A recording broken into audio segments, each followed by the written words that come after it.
మీరు వేసి శుభ్రంగా మీ మన నిర్దోల్ నియోజకవర్గ డెవలప్మెంట్ కోసం మీరు కూడా ప్రయత్నించవచ్చు.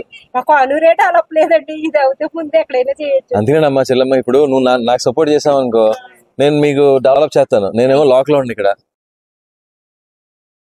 డెవలప్ చేస్తానండి.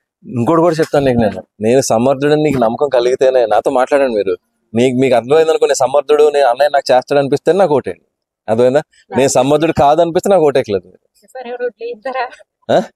అదేనమ్మా నేను చెప్పేది. ఇప్పుడు మీరు ఏమడుగుతున్నారో రోడ్లు డ్రైనేజీలు అంతే తప్ప ఏమైనా ప్యాలెస్ కట్టమంటారా కానూరులోనే? ఏం లేదు కదా. అదే మనం అనుకునేది ఏంటంటే మన బేసిక్ నీడ్స్, ఒక చిన్న నడుతాకో రోడ్డు, మురికి నీరు వెళ్తాకో డ్రైనేజ్, అంతేనా? పిల్లలు చదువుకోవడానికి మంచి కాలేజీలు, ఏదైనా అర్జెంట్ గా ఎమర్జెన్సీగా వస్తే ఏదైనా హాస్పిటల్, ఇంకేనా కావాలా మనకి? ఇయే కదా మనకు కావాల్సినవి. ఇంకోటి చెల్లమ్మా, నీకు ఇంకోటి చెప్తాను. నేను నియోజకవర్గం అంతా తిరుగుతున్నాను కదా, చాలా మంది ఆడవాళ్ళు ఇంట్లోంచి బయటకు వెళ్ళలేని ఆడవాళ్ళు పాపం ఏదో ఒక పని చేసుకుందాం ఇంటి దగ్గర ఉండి, ఏదో కాటేజ్ ఇండస్ట్రీ. ఇప్పుడు కొంతమంది ఏమో జీడిపేకలు వదులుతున్నారు, కొంతమంది ఏమో నవారు బద్దులు ఉంటాయి కదా అది తయారు చేస్తున్నారు. అలాగే రకరకాల వ్యాపారాలు చిన్న చిన్న చేస్తున్నారు. నేను ఎమ్మెల్యే అయితే నా అక్క చెల్లెళ్ళందరికీ వెనకాల నేను ఉండి మీరు చేసుకునే వ్యాపారాలన్నింటినీ కూడా నేను ఇంకా డెవలప్ చేపిస్తాను. ఇంకా కొత్త కొత్త కాటేజ్ ఇండస్ట్రీస్ మన నిడదోలో పెట్టిస్తాను నేను. మీకు అర్థమైందమ్మా? ఈ రోజు మగవాళ్ళు బయటకు వెళ్తుంటే 365 రోజులకి మహా అయితే 150 రోజులు పని ఉంటుంది, అంతేనా? 100 రోజులు, 2 రోజులు ఉంటుంది.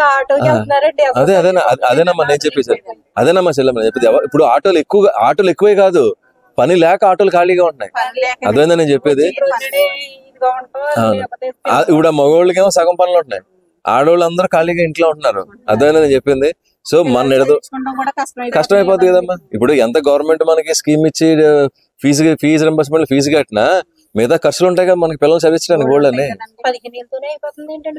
బోల్డ్ ఇంకా బోల్డ్ అవుతుంది. అవునమ్మా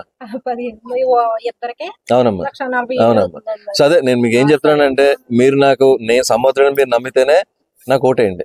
అర్థమైందమ్మా? నేను మళ్ళీ గుర్తుపట్టుకుని వస్తాను. గుర్తుపట్టుకు వచ్చినప్పుడు ఏం చేస్తానంటే, నేను కానూరులో ఇప్పుడు తిరుగుతున్నాను కదా, అన్ని అబ్జర్వ్ చేస్తున్నాను నేను. అసలు ఈ కానూరు గ్రామానికి ఏం కావాలి, అర్థమైందా?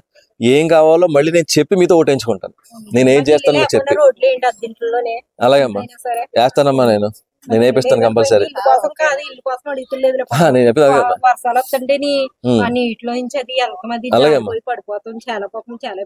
అలాగమ్మా కంపల్సరీ. నేను ఎమ్మెల్యే అయిన తర్వాత ఫస్ట్ నేను చేసేది అంటే రోడ్లు డ్రైనేజీలు.